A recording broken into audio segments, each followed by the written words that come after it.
The Chaim al Shalom. We're about to learn an incredible Sicha. Chelik Yud, the second Sicha, Breishis Beis, all about Oir. It's a Sicha that the Rebbe said on the night of Simchas Torah before Hakafas Tavshin Chavav, 1965.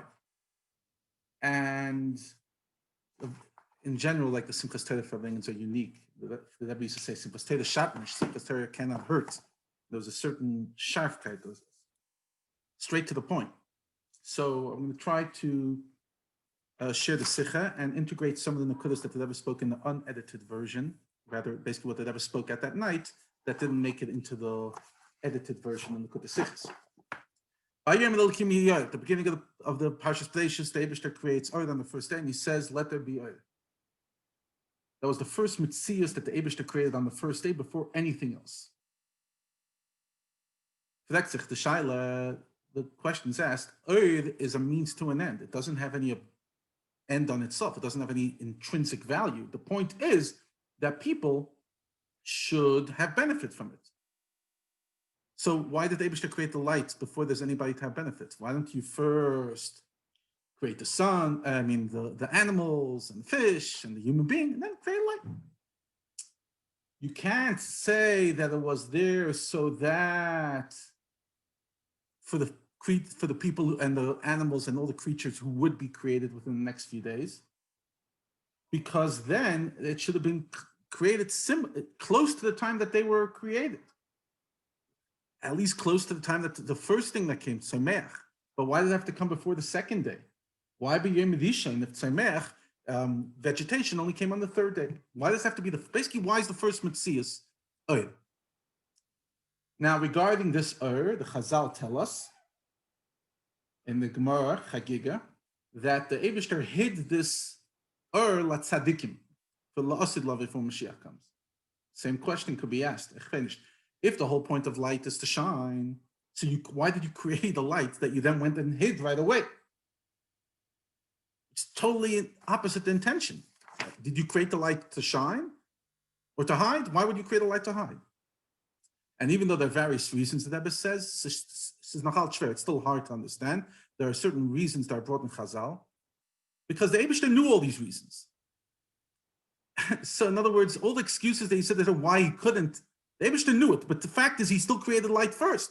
So it obviously means that's a fundamental principle in creation. Then the Rebbe takes another question in Ois Gimel and says the Zohar tells us that Oir is the same gematria as the word Raz, which means hidden. And the Rebbe says, as like a side note, but important, that gematrias that are brought in Torah means that it's not just, oh, by the way, 207, Shava gematria, all fantastic. It's not like that. There are two ideas that have a fundamental theme, which manifests in the fact that they now have similar gematria. But it's not, oh, I found the gematria and therefore they're connected. Says the Rebbe, Chashtenish.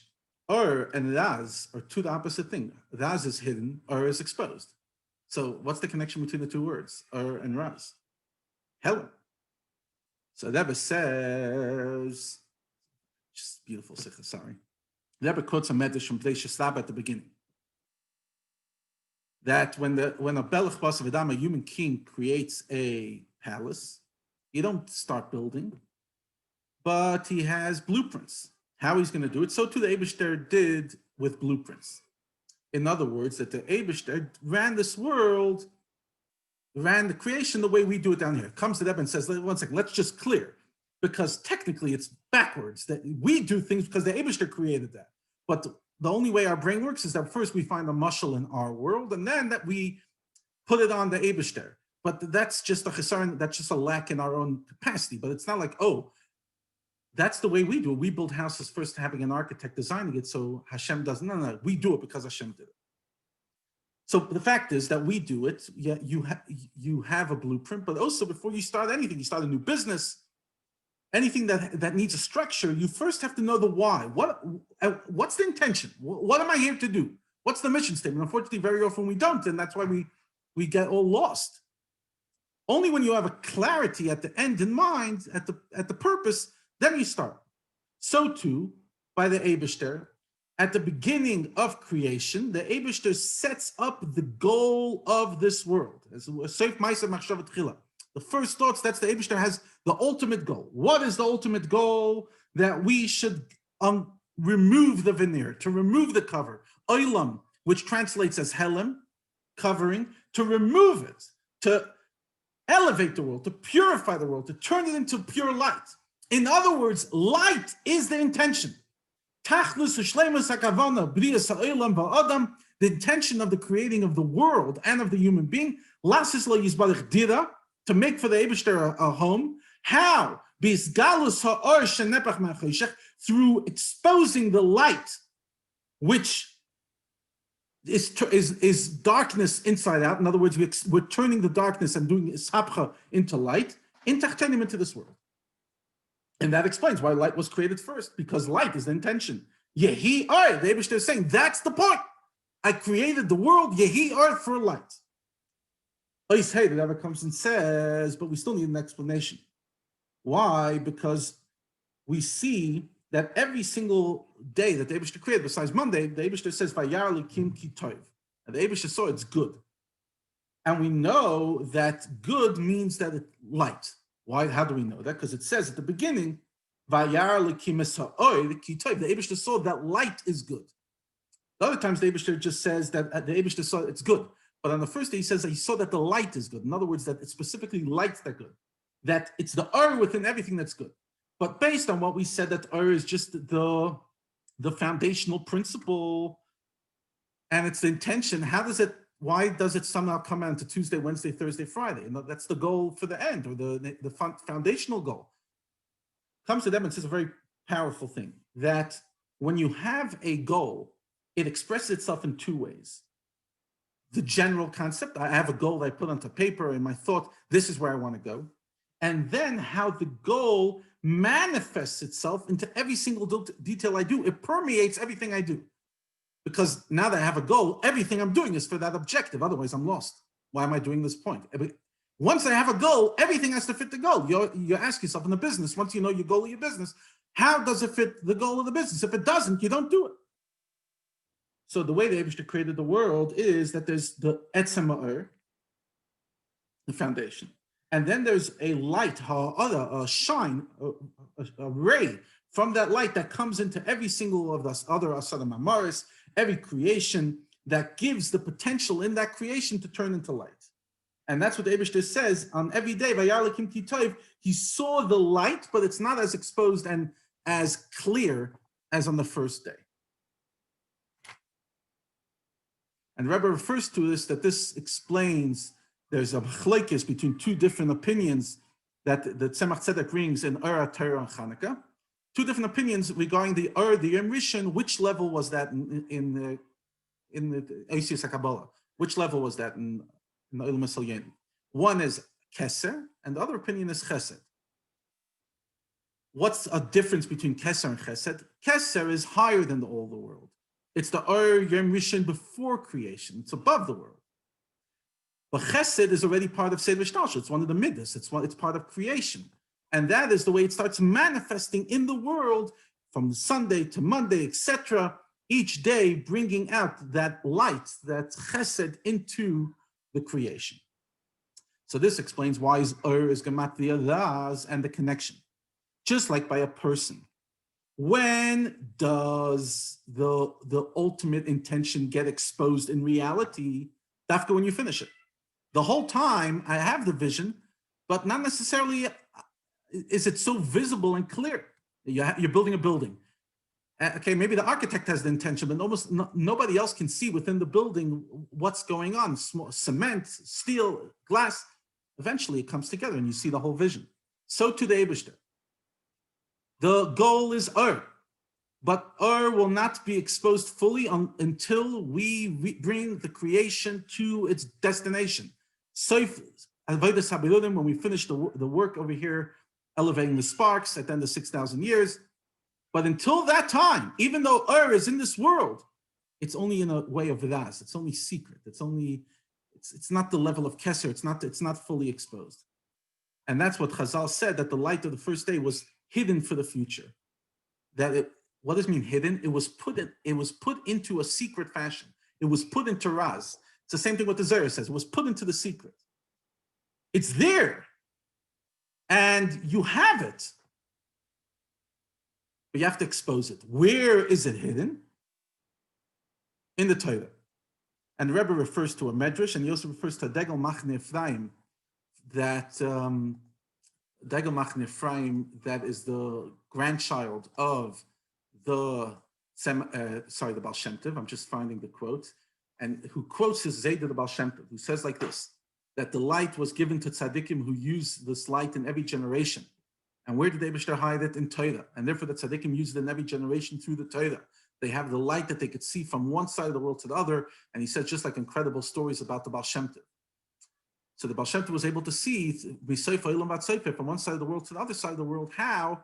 Through the power of Torah. That was the light. What does that mean? Just like we said, in every single act you do, the intention is there because that's the only way you'll get to the ultimate goal, through this act. So too, the Oid of Yom Rishon is within each act. And that the ultimate revelation of this light that we'll have when Mashiach comes is my Seinu Avdi Seinu calls my Meshach HaGolos, like the Alter Rebbe says in Perek Lamed Zayin. It's through our actions that we're doing now. Each day, we're exposing and bringing more light. So it's in what we're doing. The light is in the Torah we're learning, in the mitzvahs we're doing. Because if Ma'aseinu V'Avodas Seinu is what leads to the revelation of Mashiach, means within Ma'aseinu V'Avodas Seinu is the revelation. It's hidden. The light's there. It's just not exposed. Comes the Rebbe Nois Ches and says like this: Ha'ira mikol hanal. The message from all this is that Yehi Oir is the mission and purpose of every person.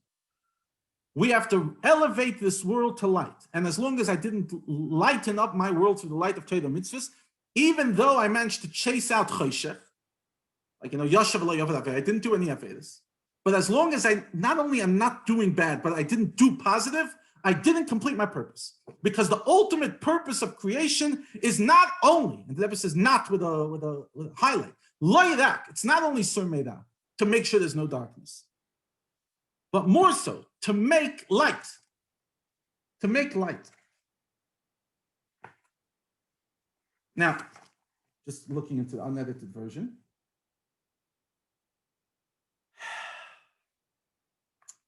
Just like it was in creation, that the Eibishter first, on the first day and the second day, the first day he set his goal.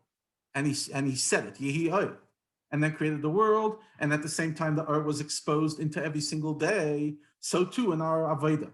When you wake up in the morning and you become a new Bria, you Pashat Chiyas HaMesim, like the first day of creation, you have to set your goal. And the goal is Yehi Oir. And after that, you could go into your details. And then, number two, you make sure that Yehi Oir is manifested every single day, in every single thing that you do during the day. Basically, the Rebbe is saying that it cannot be that Avodah is just choshech, to not do choshech. It has to be Oir. And the Rebbe brings a story of the Rashbatz. The Frierdiker Rebbe shared the story in Chag HaSukkos 1935. Regarding the Tzemach Tzedek, that there used to be a Yevid in Lubavitch. There was a market. And Tzemach Tzedek would say Chassidus for the guests who came to the market before the market opened up. So there was a little light that would shine because it was still night. One time when the Tzemach Tzedek was saying Chassidus before sunrise, the Rashbatz, who was one of the great Chassidim, and he was eventually the teacher of the Frierdiker Rebbe, was standing between the light and the table that the Tzemach Tzedek was sitting on. And when the Rashbatz noticed that his shadow is reaching onto the table of the Tzemach Tzedek, he thought, I should move away because my shadow is blocking, it's blackening, it's darkening the light for the Tzemach Tzedek. But then he thought, I should stay in my place because the Tzemach Tzedek is elevating everything that's on his table, and he'll elevate my shadow. Mitamal, the Tzemach Tzedek, in the middle of the Maimer says, to elevate, you can only do oil. Choshech, darkness, you cannot elevate. The Rebbe learns many, many hidas of this story. And that is that the goal is to work with light. And the Rebbe says like this in our 30 in the footnotes in the unedited version in Tosh Menachem Chelik Memhei.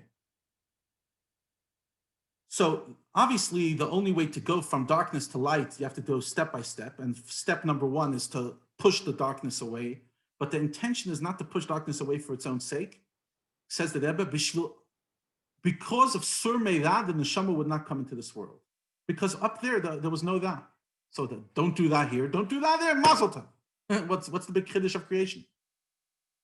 Tachlis, the goal of the neshama coming down to this world is Asay Tov, light. And that's why Chassidus focuses on light. And like it says many times in Chassidus, starting from the Tanya and Perek Chavav going on, how much we have to distance depression and sadness, because that's the lack of life. And because it's lack, we don't deal with it. We don't deal with lack. We don't deal with Chesed. We have to deal with positive. Light, and whatever dark is turned into light. But you don't do with lack. You don't deal with lack. And that's why the Frierdiker Rebbe made such an effort, that's gekocht, that there should always be action, things we do, mizoltan, big things, small things. The Rebbe says through small things, you come to big things, because that's how you get your body into the rhythm of doing. But you have to do. Asay tov.